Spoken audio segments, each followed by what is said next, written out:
On the 2nd of June 1953, the 27-year-old Princess Elizabeth became queen in a glittering pageant dating back almost 1,000 years.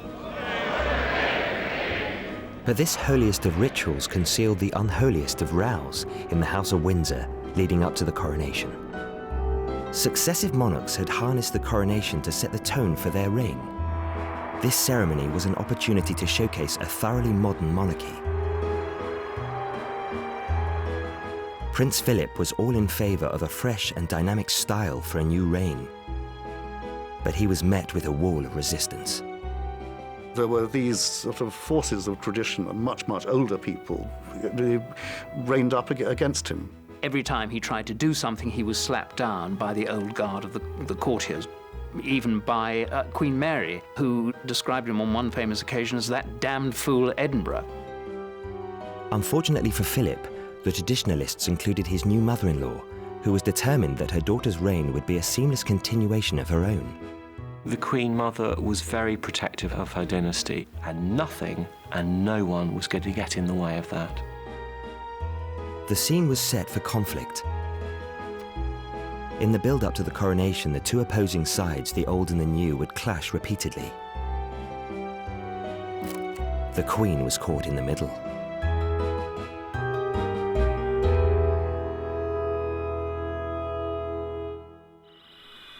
This is London.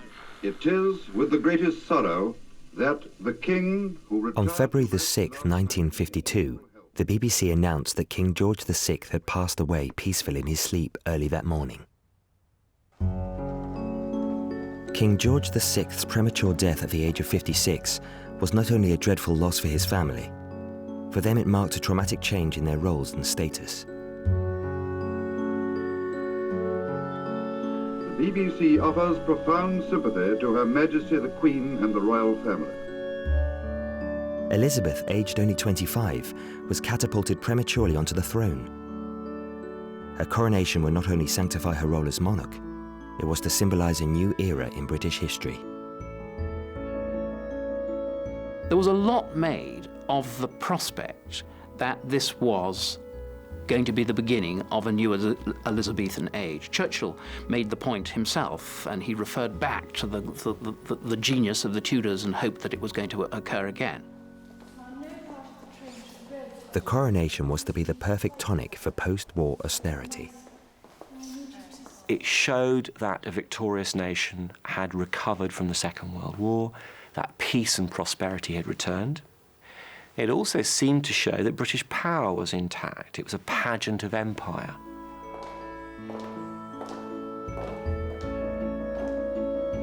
The stakes were high, and with so many expectations riding on the coronation, 16 months were given to plan and rehearse this event. But to choreograph the royal family's new roles would be an even more demanding task. And the Queen Mother and Prince Philip found they were moving to very different rhythms.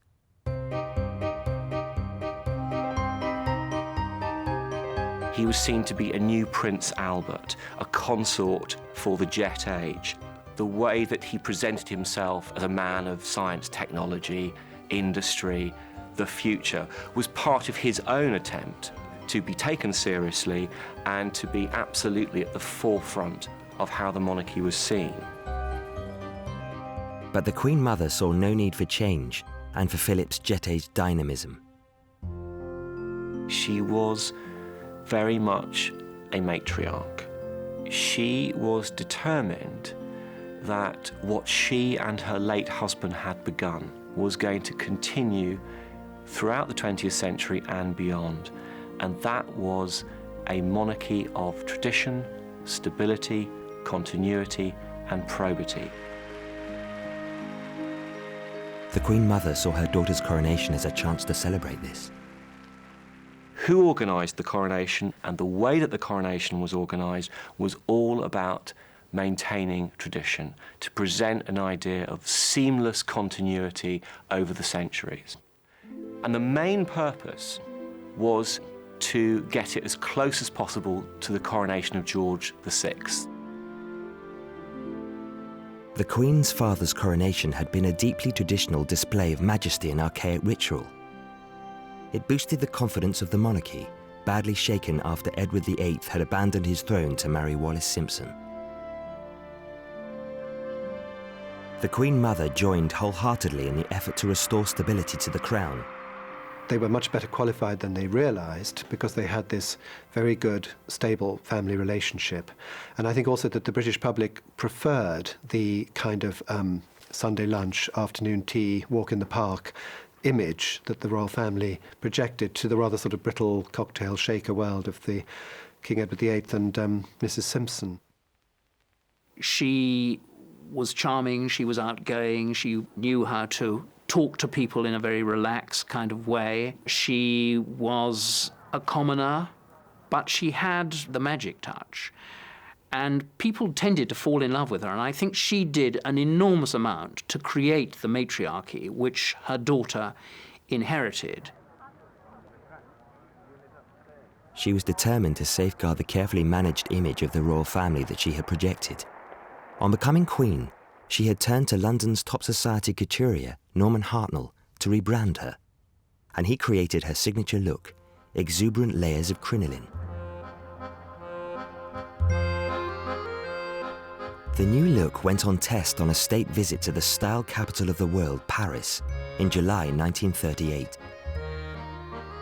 Unfortunately, 3 weeks before the state visit was to take place, and it was the first state visit of their reign, her mother died. Well, that normally meant court mourning for 6 months. Well, she couldn't really go to that great fashionable city in black, but Queen Mary had actually often worn white in widowhood, and white is also a colour of mourning, and so they interpreted that. And so Hartnell then ran her up this fantastic white wardrobe. Queen Elizabeth left London in black and emerged in Paris in white, and dazzled them all like mad.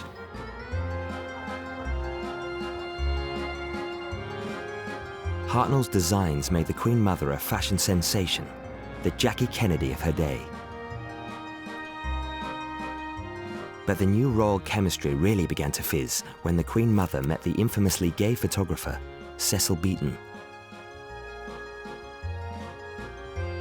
Cecil Beaton was summoned to Buckingham Palace to photograph Queen Elizabeth, and out came more versions of this white wardrobe. And of course, between the two of them, they created, in a way, this new image.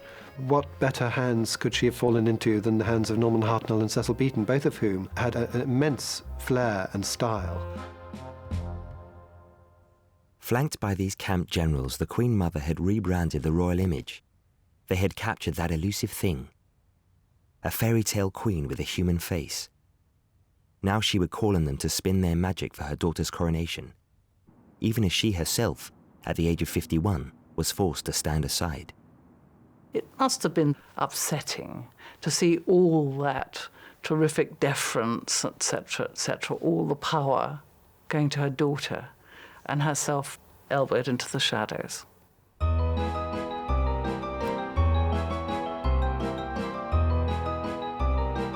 Dealing with her new son-in-law's innovative views was also a challenge. He seemed to be somebody who could threaten the stability of the monarchy in the way that King Edward VIII had done. The Queen's husband, with his whiff of modernity and his international family background, was treated with suspicion by the establishment. Who was this young man, Prince Philip? Philip of Greece?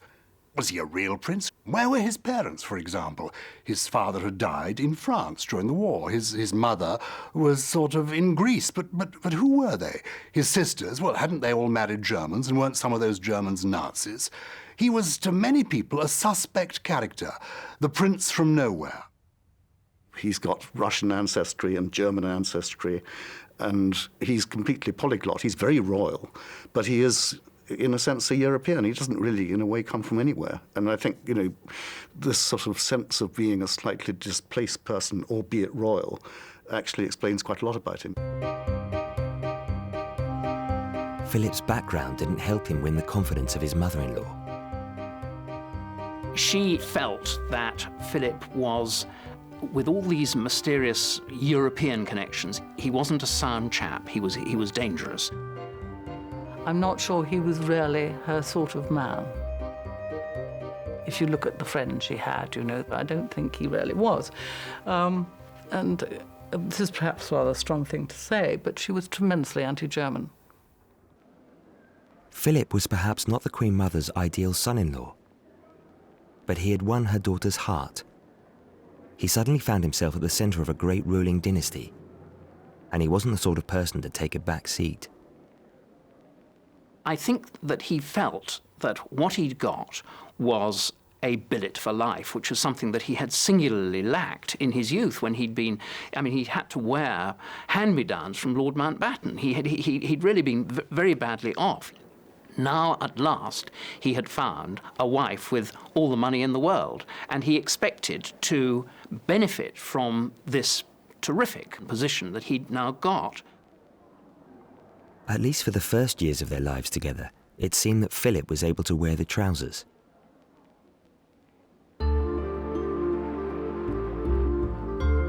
His career was taking off in the Navy, and in 1949 he was posted to Malta as First Lieutenant of the destroyer HMS Chequers. When Prince Philip and the Queen, of course she wasn't, she was Princess Elizabeth then, lived in Malta, the sort of ordinary service life of a naval couple, it was probably the happiest, most normal period of their life. The Queen was terribly happy because, of course, she was then, quote, only a princess, and she was away from the public glare, and she was shielded by Mountbatten, who was the commander-in-chief locally, Uncle Dickie. So she became nearest to normal when she was actually in Malta as a naval officer's wife. But this break from royal life was to be short-lived. In July 1951, Philip and Elizabeth were summoned back to London. The king was gravely ill. It was Elizabeth's duty to be by his side, and Philip's to be by hers.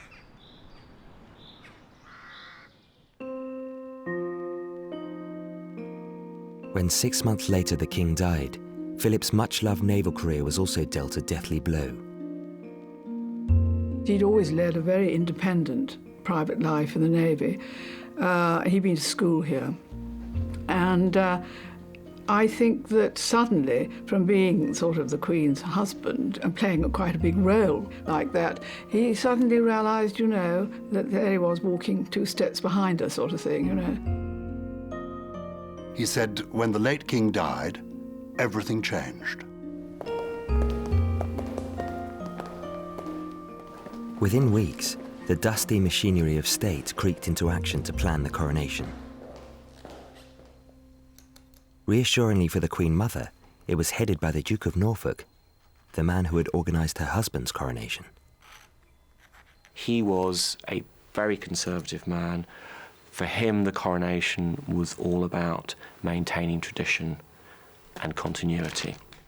And that was how the Duke of Norfolk wanted to keep it. When Philip asked the Archbishop of Canterbury how some features relevant to the world today could be introduced into the ceremony, he was brushed off. And this tyranny of tradition extended beyond the coronation and into every area of royal life. Philip and Elizabeth were even forced into an unwelcome house swap. After George VI's death, it was inevitable that the new royal couple, Queen Elizabeth and Philip, would have to move into Buckingham Palace. This was something that Philip didn't want. He didn't want to leave Clarence House, which he'd spent a fortune on redecorating. It was all very nice and suited him.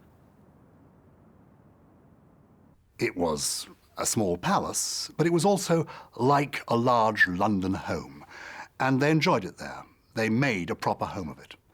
And when the Queen became Queen, Prince Philip's idea was that the family should continue at Clarence House. The official business could be done from Buckingham Palace, but their home would continue to be down the Mall at Clarence House. He produced a document setting out the reasons why this is the best way forward. His piece of paper was dismissed. The Queen was obviously influenced by Philip, but in the last resort, she had to do what her official advisors told her. And so, when Churchill said they must move into Buckingham Palace, she had to go along with this. Prince Philip's view counted for nothing. The Prime Minister's view went for everything. There was another problem. Buckingham Palace already had an occupant, the Queen Mother, and she was in no hurry to downshift to the mere 4-storey mansion, Clarence House. I know it sounds strange to say it. She thought it was too small. We would now think it was the perfect sized residence, but of course times have moved on. So Philip found himself reluctantly living with his mother-in-law, surrounded by her camp courtiers. I think it was difficult for Philip when they moved into Buckingham Palace because the Queen Mother was there, the Queen's sister was there, and he was surrounded by all these women, and he was a virile man's man of his own, and he found this rather, I think he found this rather tiresome. Even the Queen's formidable grandmother, Queen Mary, was still alive and living down the Mall at Marlborough House. If this was hard to live with, the leaden pace of life at Buckingham Palace, which had so suited the Queen Mother, was almost intolerable for Philip. When he got there, he found this fusty, old-fashioned setup, and he felt that what was necessary was to modernize the whole place.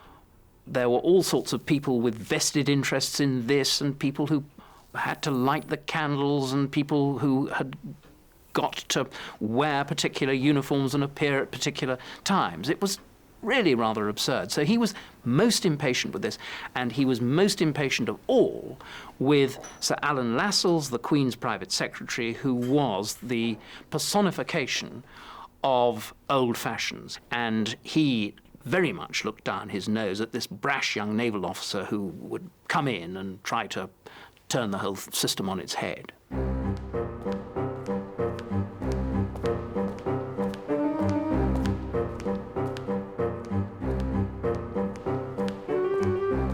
If you wanted to send a message to another member of the family in Buckingham Palace, you summoned a footman and you gave him a handwritten note which he put on a salver, and he walked half a mile to the other part of the palace and gave it to the other member of the family.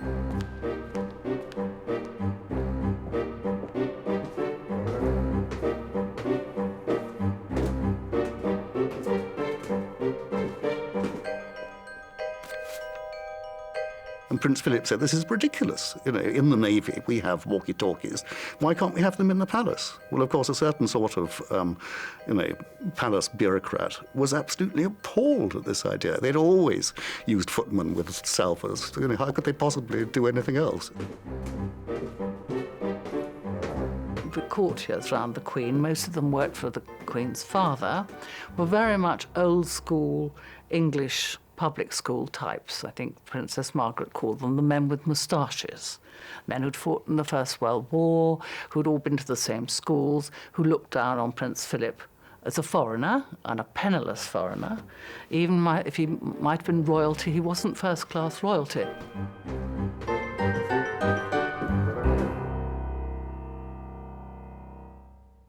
Philip escaped the palace walls through a social life mixing with his type of people. He had had quite a colourful life before he was married, and it didn't take him long to resume the rather rackety existence that he had adopted as a young, licentious naval officer after Elizabeth and he got married. And certainly when she was preoccupied with her royal duties, he tended to be off in rather, shall we say, unsuitable company. Amongst those deemed unsuitable was the society photographer Baron Naum. He had photographed the royal wedding and was to become a candidate to take the official coronation portraits. His rival would be the Queen Mother's favourite, Cecil Beaton. While Beaton was notoriously camp, Baron was an infamous philanderer. Well, it was quite often we'd have to go and wake Baron up. Several times I had to sort of go up and shout up the stairs, and he'd roll out of bed, and there's always some woman there.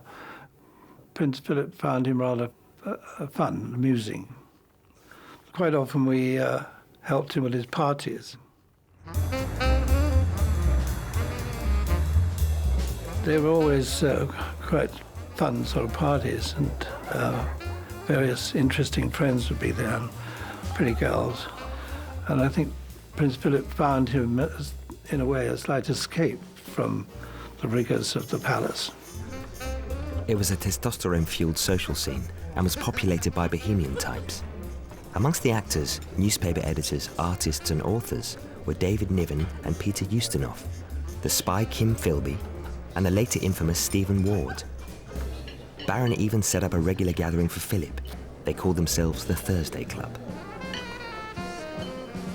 It was a luncheon club dedicated, I suppose, to the idea that weekends for lucky people started on Thursdays and you took Friday off from work, likewise Saturday and Sunday, and then you started again on Monday.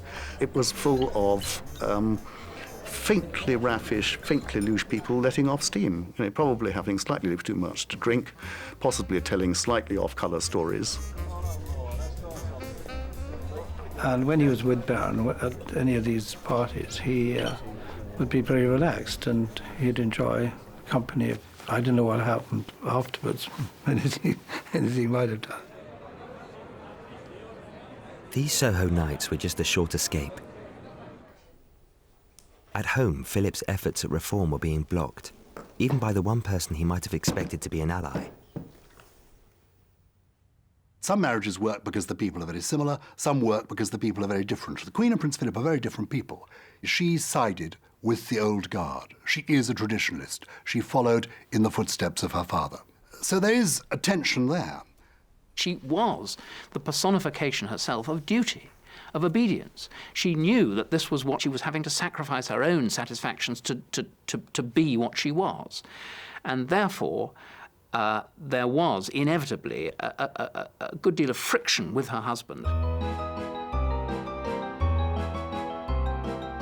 And his position wasn't made any easier by the presence in the palace of the formidable Queen Mother. One of the reasons Philip felt so frustrated by the court was that his mother-in-law was very much a power behind the throne, and she was no modernizer. The Queen Mother was still living in Buckingham Palace, although convention demanded she move out to make way for her daughter. When Cecil Beaton visited her, he wrote that he suspected the heating had been turned off to try and freeze her out. Some of the higher-up servants at the palace couldn't think why the Queen Mother stayed on here so long. When I passed by the Queen Mother's old rooms, I noticed that the walls were bare, the furniture had been taken away, and the rooms were below freezing. But it wasn't just her home she was hanging on to, and there to help was her ally, Winston Churchill. She was encouraged by Churchill to continue in public life, and actually she was quite pleased to do that. So she resumed the royal life, but had to play second fiddle, obviously, to her own daughter.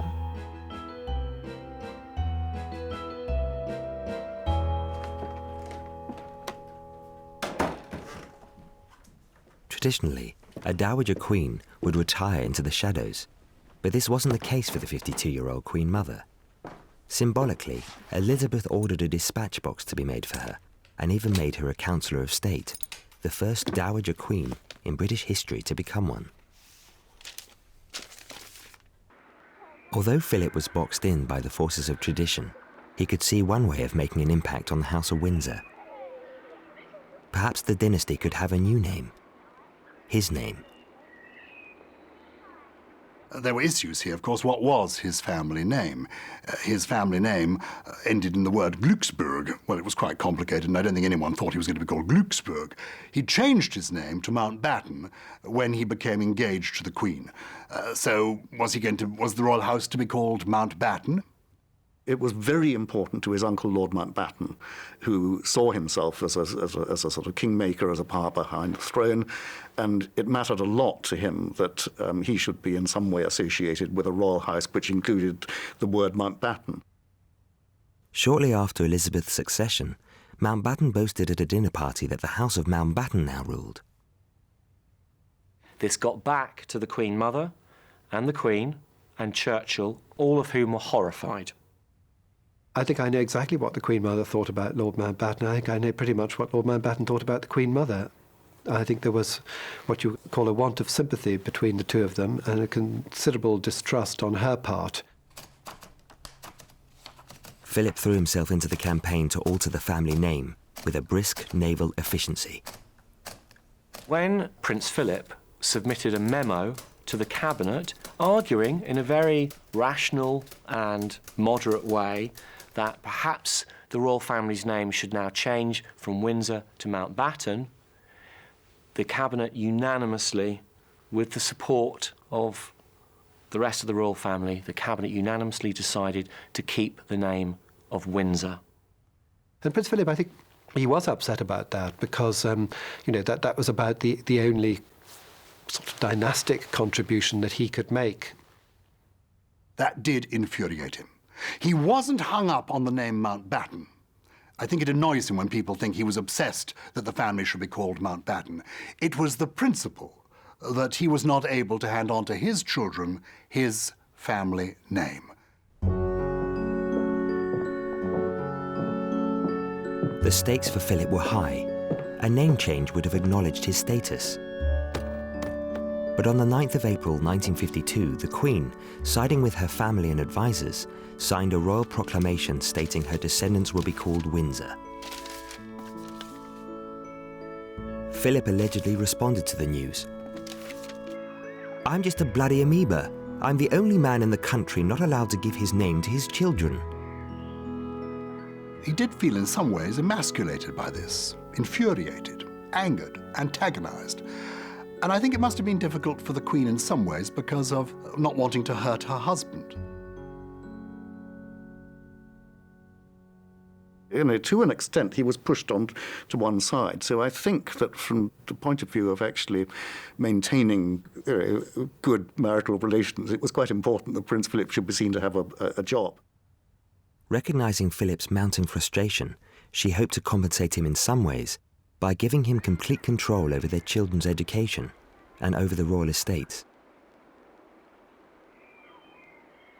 But in a more public gesture, Elizabeth also made Philip head of the Coronation Committee.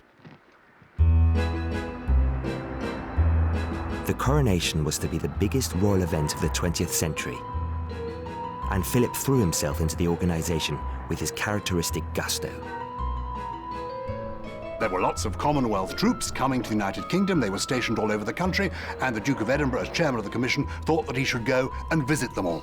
Troops from around the empire, around the Commonwealth. So he looked at the logistics. He did this with his own private secretary, a guy called Mike Parker. The pair of them sat down with some maps, worked out where everybody was, decided the best way to do this would be by helicopter. That's the way it should be done, dynamically. They got a helicopter from the Royal Navy. Philip was in the Royal Navy. They borrowed this helicopter, and off they went to visit all these troops. Well, as the Duke of Edinburgh said to me, it caused quite a ruckus. And Churchill was furious because, as far as he was concerned, one travelled on horseback, basically, and he'd taken part in the last cavalry charge in British history. And helicopters were the invention of the devil. And he actually said to Prince Philip, or said to his equerry, "Is Prince Philip trying to kill off the entire royal family? What's he doing? I don't want him travelling about in helicopters." There was a lot of pettifogging bureaucracy. He had not sought the necessary permissions to do this. He'd just got on and done it. And his secretary, Mike Parker, was hauled in to 10 Downing Street and rapped over the knuckles, given a severe dressing down by the Prime Minister himself. So the chairman of the Coronation Commission was told, in no uncertain terms, "You've got to do it our way, not your way." To make it worse, it became clear that Philip had no real power at all. They did their best to involve Prince Philip, but the real power wasn't in his hands. The real power was in the hands of his deputy chairman, the Duke of Norfolk, chief butler of all England, the man who traditionally runs these kinds of affairs. But the modern world couldn't be totally excluded. Television was in its infancy. This new medium had never been a factor in previous coronations. Would it be welcomed or rejected by the royals? In the early days of post-war television, we used to televise any royal occasion that we possibly could. And so when the coronation, that was clearly going to be the most wonderful occasion of all if we could get permission to televise it. Prince Philip, with an influence from Baron, I think, was all for it. And this was modernizing, we're changing from old-type royalty to new-type royalty. This was the age of television, and he would undoubtedly have been wholly in favour of the televising of the coronation. But it was the Queen who had to be persuaded. And once again, Philip was out on a limb.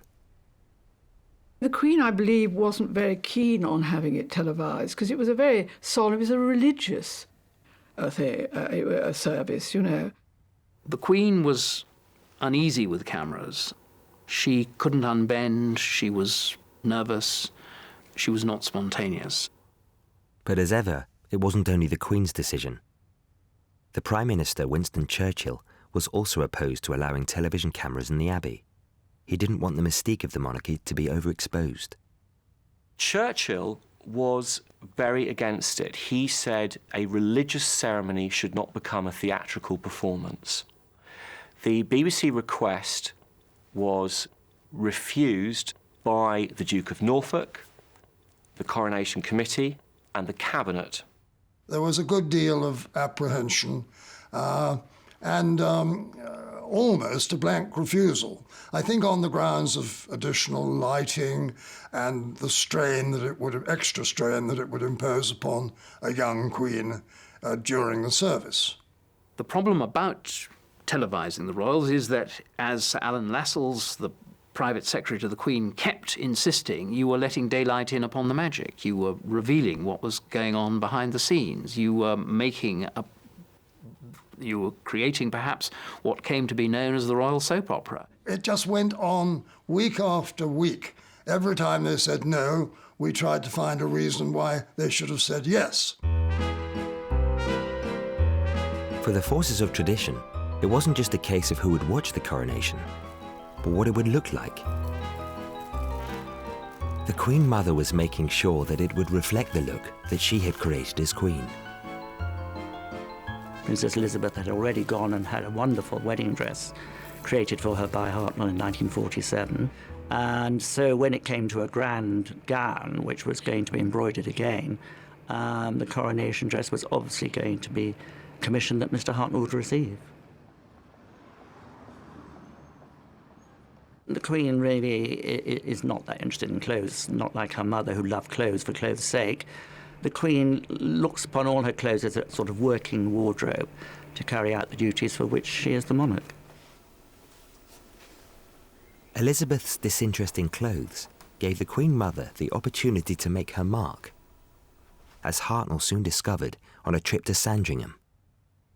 To his surprise and rather shock, he got there and he found both the Queen Mother and Princess Margaret there, eagerly waiting to see what he was going to produce, which he found slightly unnerving. But they were very enthusiastic and obviously ordered their gowns from him too. Hartnell would not only be designing the coronation robe. For the first time, a coronation would have a coordinated look. And the Queen Mother would also make sure she influenced who would be wearing some of these beautiful clothes, including the Maids of Honour. My parents had known the Queen Mother. In fact, my father knew the Queen Mother when he was a young man and she was a young girl in Scotland. And so he'd known her for a very long time. And they both knew the late King and Queen Mother. And I was the right age. And I think it's what I call accident of birth. She'd been a great friend of my parents, and my father had been a equerry to the Duke of York before the war. And we were also chosen the way we looked, our figures, and we were very carefully graded. Two very tall girls at the back, Rosie Spencer Churchill and Moira Hamilton. The coronation was to be a grand performance, rehearsed to perfection. We were drilled by the Duke of Norfolk. Like soldiers we were. Every movement was worked out in advance. We used to go to the Abbey quite often, actually, and rehearse. But we never rehearsed with the Queen, except at Buckingham Palace when she wore a sheet and we sort of wandered up and down behind her. As Coronation Day drew closer, the rehearsals became more urgent. The Queen Mother's camp was winning hands down. But there was increasing concern about how the event would be presented to the wider world.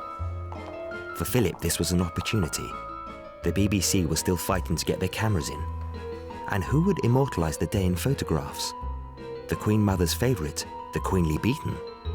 Or Philip's friend, the playful socialite, Baron?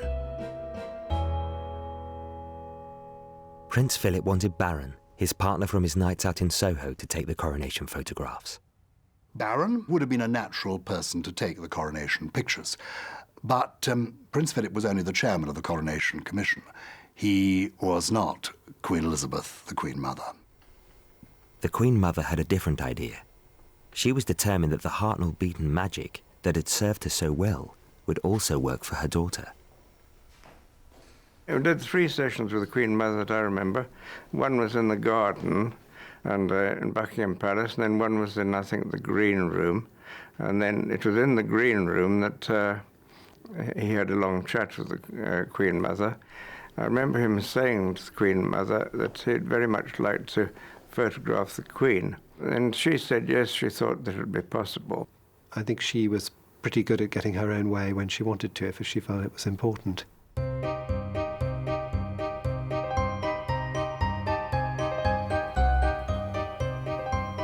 Beaton himself recalled his relief in his diary.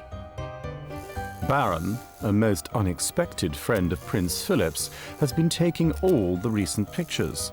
So the call saying the Queen wanted me to do her personal coronation pictures comes as an enormous relief. I also had a short opportunity to thank the Queen Mother for what I am sure must have been her help in bringing about this coup for me. She laughed knowingly, with one finger high in the air.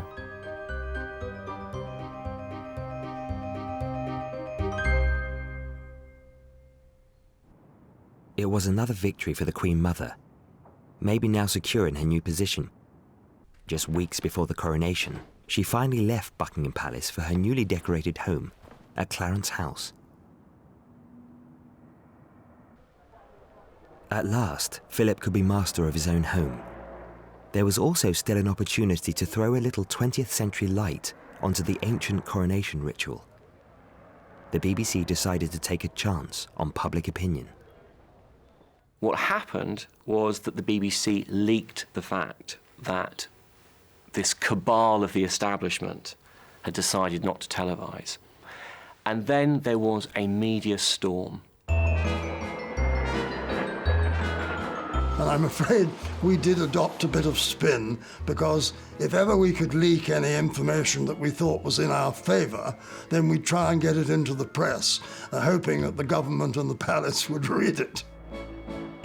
And we had a very good friend in George Campy, because every time we got a no, he'd come out with a great big article saying, it seems that they're not going to allow television in the Abbey, and they should. The spin had worked. In a public opinion poll, 78% voted in favour of televising the day. It clearly wasn't just Philip who wanted to propel the royal family into the 20th century.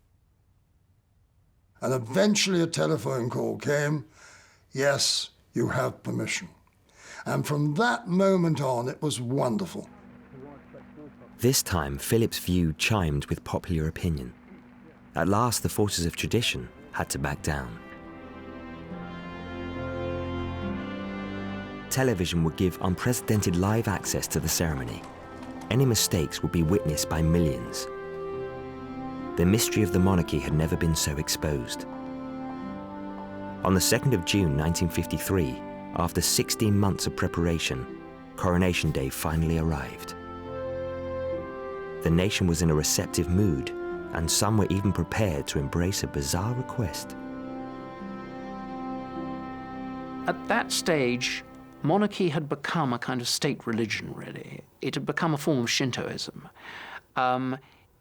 And I think this is best illustrated by the order that went out to naval ratings in the RNVR who were going to line the route, and the order went out to them that they should refrain from alcohol and sexual intercourse for at least 48 hours before they lined the route of the procession, because otherwise they might be seen to contaminate the royal juju.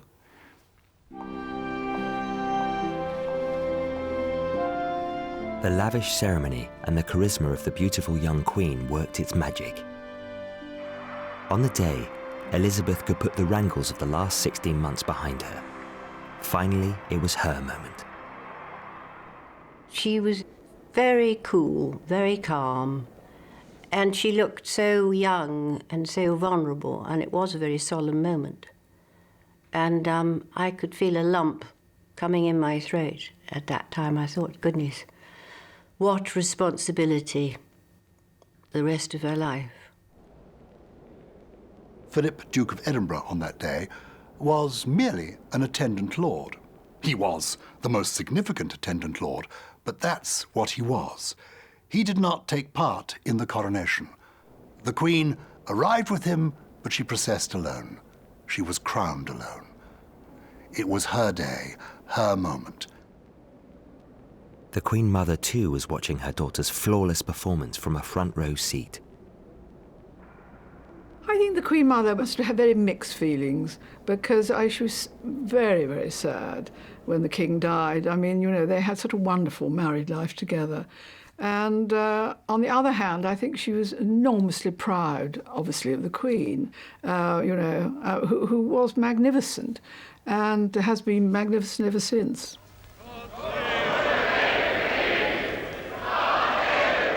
Although Philip was technically just another of the Queen's subjects, he was at least the first among equals during the ceremony. He took his place in front of the peers with the Duke of Gloucester and the Duke of Kent as the three royal dukes, and each in turn paid homage to the Queen, promising to be liege man of life and limb and so forth, which was, in a sense, to, I suppose, mark, his particular role.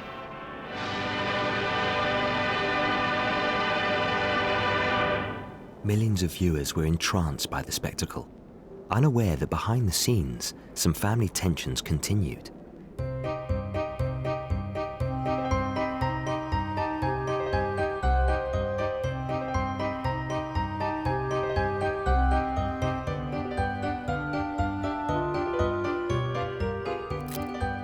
When they returned to the palace for the official photographs, Philip was no longer on his best behavior.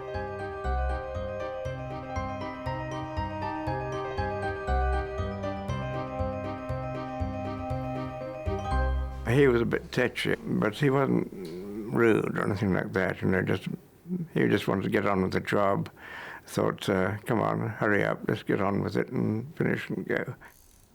Where Cecil Beaton was sort of, in a rather a stew, actually, sort of hopping up and down, and we were all arranged. And the Duke of Edinburgh, I think he was an amateur photographer anyway. He kept on sort of saying, no, you've got to be there. And in the end, Cecil Beaton said, look, I'm taking the photographs. I think I better get on with it. Beaton recorded the atmosphere in his diary. The Duke of Edinburgh stood by, making wry jokes. His lips pursed in a smile that put the fear of God into me. I believe he doesn't approve or like me. Perhaps he was disappointed that his friend Baron wasn't doing this job today.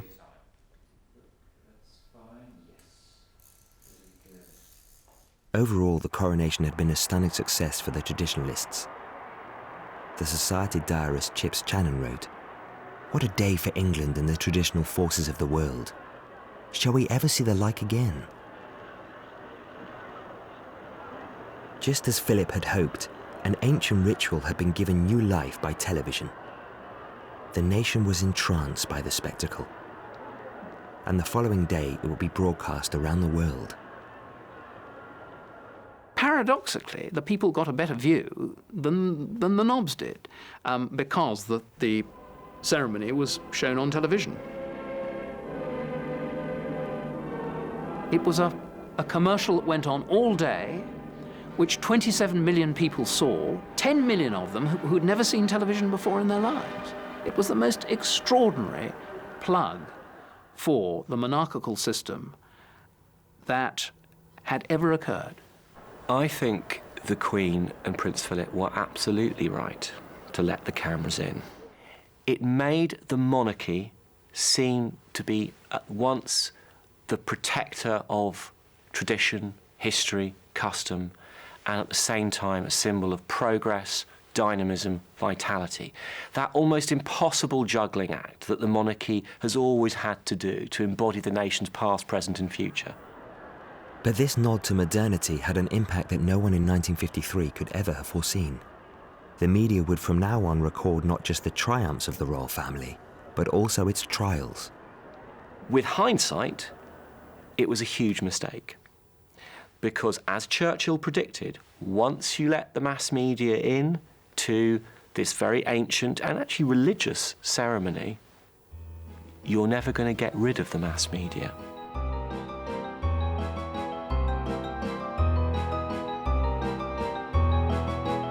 And for Philip personally, there was another symbolic victory. Almost a decade after the coronation, the snub over the family name was reversed. Finally, in 1960, an order in council decreed that some of those descendants, but not the heirs of Queen Elizabeth II and Prince Philip, should hold the surname Mountbatten Windsor.